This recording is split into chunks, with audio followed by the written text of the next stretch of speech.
Get ready. 10 seconds. 5 seconds.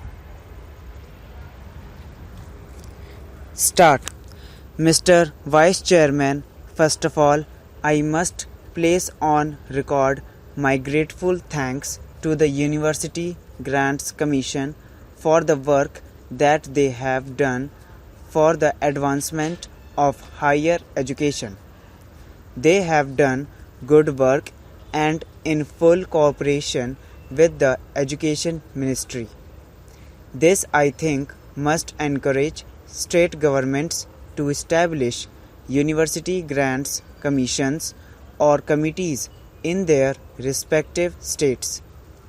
What the country needs most is the coordinated efforts of the autonomous university grants commissions working in harmony with the state governments and university authorities. Coordinated efforts are needed to bring about certain uniformity in the standards of university education. Without that, our educational advancement is bound to suffer from various tensions and difficulties.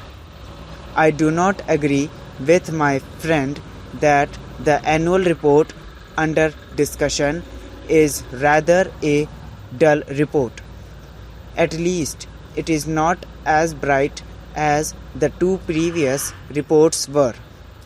In the previous two reports, the University Grants Commission invited the attention of the nation to certain academic problems, to certain educational needs. Unfortunately, in this report, the University Grants Commission confines its remarks mostly to what has been achieved in the field of university education under the guidance and with the assistance of the University Grants Commission. However, sir, it is not possible for me to agree with Mr. Santanam that the University Grants Commission should not extend help to universities for the preservation of manuscripts.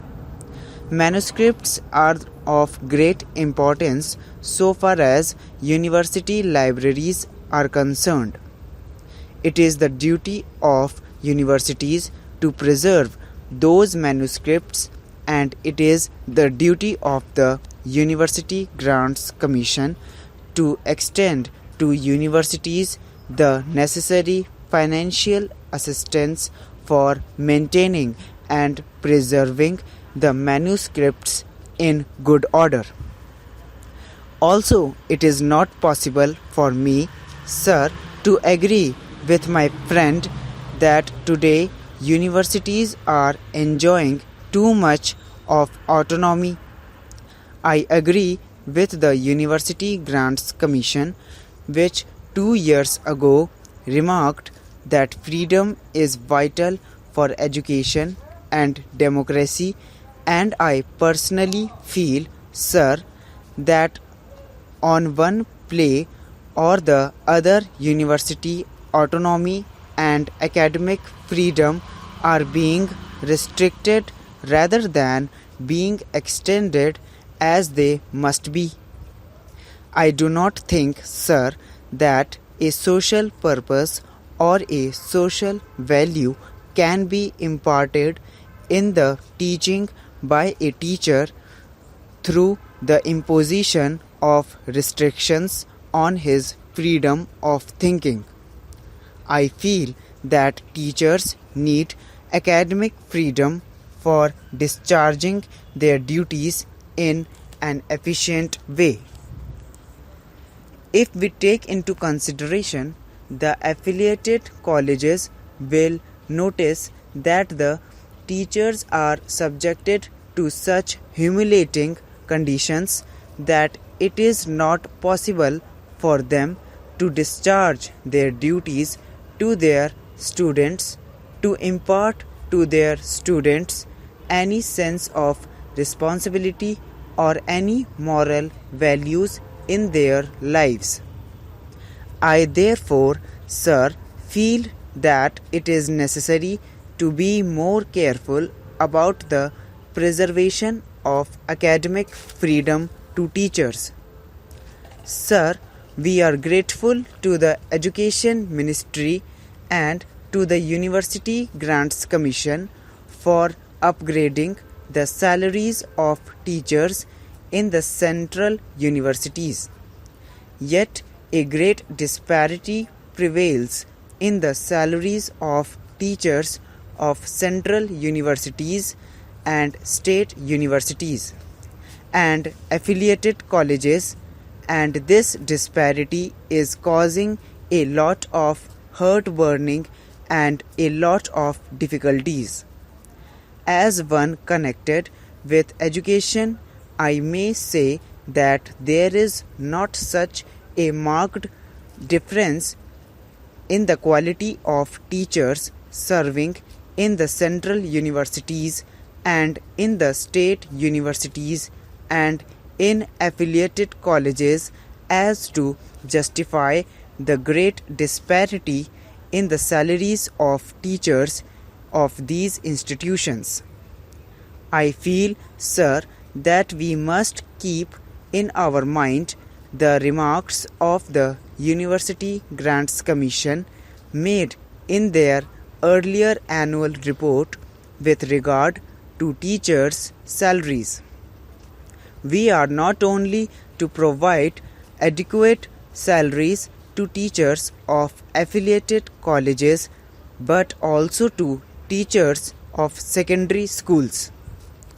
We must remember, sir, that a great majority of students study in affiliated colleges and in the quality of education is largely determined by the quality of work that is done in affiliated colleges.